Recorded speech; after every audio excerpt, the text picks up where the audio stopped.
आज़ादी का श्रेय नहीं है गांधी के आंदोलन का, इन यज्ञों को हव्य बनाया शेखर ने पिस्टल गन का। बहुत लहू से जब सींचा तब अमर फसल लहराई है, 7 लाख के प्राण गए तब ये आज़ादी पाई है।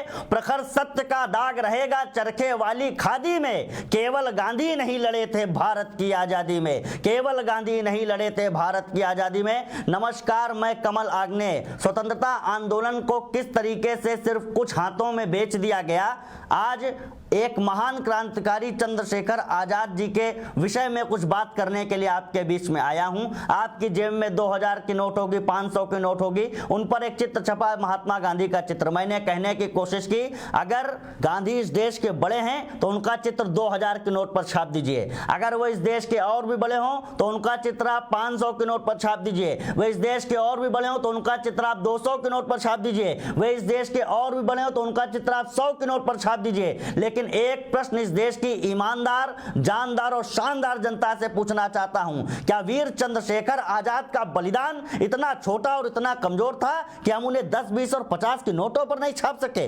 लोगों ने मुझसे पूछा, क्या देश की करेंसी को डिजाइन करने वाले लोग देश के गद्दार थे जिन्होंने चंद्रशेखर आजाद का चित्र नहीं छापा? तो मैंने कहने की कोशिश की कि वो इस देश के गद्दार नहीं थे, बहुत बड़े तत्वदर्शी थे, बहुत बड़े महान थे, बहुत बड़े दूरदर्शी थे। वे जानते थे कि आजादी के इन 70-75 सालों के बाद में यही 2500, 10, 20, 50 के नोट मुंबई में बारबानों के चरणों में उड़ाए जाएंगे, इसलिए उन्होंने चंद्रशेखर आजाद का चित्र नहीं छापा। कि नारियों के जेवर को, नर के कलेवर को, नेताजी सुभाष जैसे तेवर को क्या मिला? एक सवाल जिसका उत्तर मैं आज तक के गांधीवादियों से मांग रहा हूं, लेकिन वो मिला नहीं। वो सवाल क्या है कि नारियों के जेवर को, नर के कलेवर को, नेताजी सुभाष जैसे तेवर को क्या मिला? शूली पर झूली थी जवानी की कहानी तब, बलिदानी दुर्गा के देवर को क्या मिला? वो अपने ही बेटे शरणार्थी हुए यहाँ, कश्मीरी क्यारियों में केसर को क्या मिला? और जिन्ना को मिला था पाक और नेहरू को हिंद, जिन्ना को मिला था पाक और नेहरू को हिंद। कोई तो बताए चंद्रशेखर को क्या मिला, कोई तो बताए चंद्रशेखर को क्या मिला?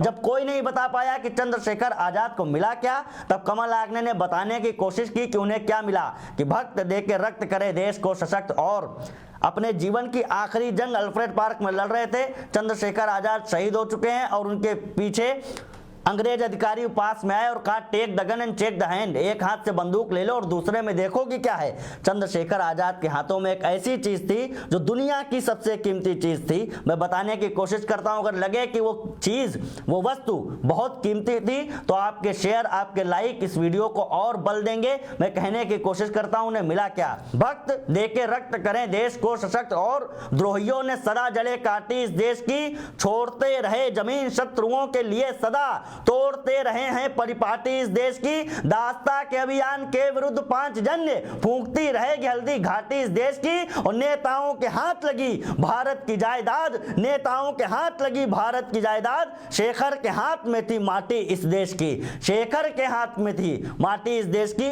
इस मिट्टी से तिलक करके मां भारती के गोद में सो चुके चंद्रशेखर आजाद, उनका जीवन अनुकरणीय है, विश्वसनीय है और प्रेरणादायी है। झांसी के जंगलों में जब चंद्रशेखर आजाद निशानेबाजी सिखाया करते थे क्रांतिकारियों को, तो एक दिन क्रांतिकारी मित्रों ने सोचा कि आज हम गुरुजी की भी परीक्षा लेंगे, और चंद्रशेखर आजाद जी से उन्होंने कहा कि सामने एक पेड़ है, उस पर निशाना लगाना है। चंद्रशेखर आजाद की प्रतिभा के भी दर्शन आपको कराना चाहता हूं कि वे निशानेबाजी में कैसे थे। एक पत्ते पर लक्ष्य का निर्धारण हुआ।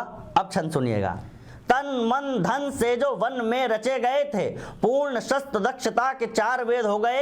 एक टूक में अचूक लक्ष्य भेदती बंदूक, उड़न छू साथियों के मतभेद हो गए। स्तब्ध थे चकित आंखें पार पार देखने से, नैनों के श्याम वर्ण भी सफेद हो गए, नैनों के श्याम वर्ण भी सफेद हो गए। आए बाएं साएं धाएं धाएं चली माउजर, एक पत्ते में ही 5-5 छेद हो गए, एक पत्ते में ही 5-5 छेद हो गए। ऐसी अकूत प्रतिभा के धनी चंद्रशेखर आजाद को हमारा नमन है। और अंत में आज के युवा से कहना चाहता हूं कि देश के लिए मृत्यु का वर्ण तो चंद्रशेखर आजाद ने कर लिया, वो समय रहा होगा कि देश के लिए मरना आवश्यक था।